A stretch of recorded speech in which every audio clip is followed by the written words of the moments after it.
In the Valley of Elah, a shadow of fear fell upon the army of Israel.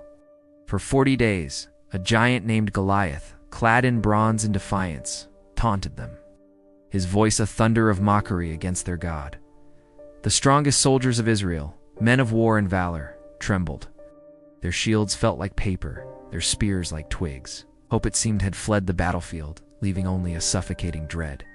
But far from the front lines, in the quiet pastures of Bethlehem, a different spirit was being nurtured. A young shepherd boy named David, his hands skilled not with a sword, but with a harp and a sling, tended his father's sheep. His heart was not filled with fear, but with a deep and abiding faith in the shepherd of Israel. He had faced the lion and the bear to protect his flock, and he knew it was not by his own strength, but by the hand of God, that he had prevailed.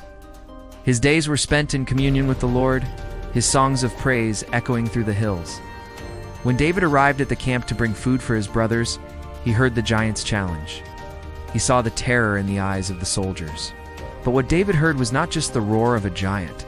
He heard a defiance against the living God. A holy fire ignited within him.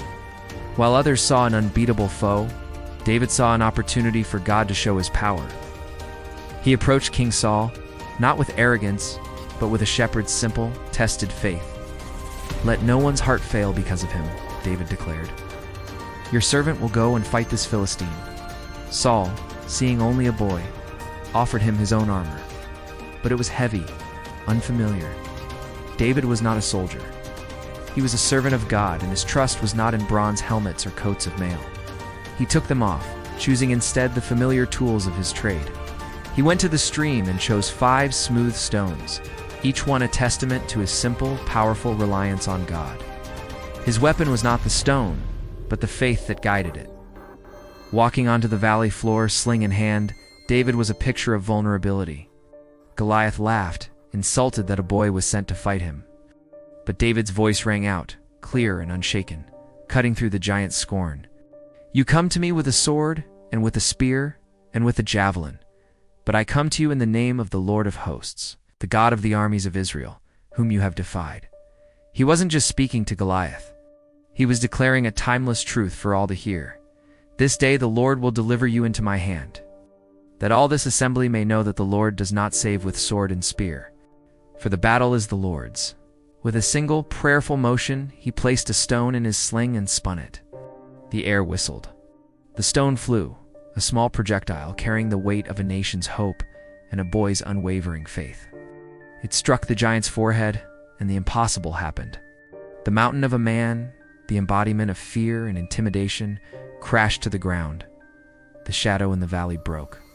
A great shout echoed from the army of Israel as light, hope, and victory flooded the battlefield. In our own lives, we all face giants, challenges that seem insurmountable, fears that paralyze us, voices that mock our faith. They may be giants of anxiety, of sickness, of doubt, or of failure. The story of David reminds us that the size of our giant is irrelevant when we know the size of our God.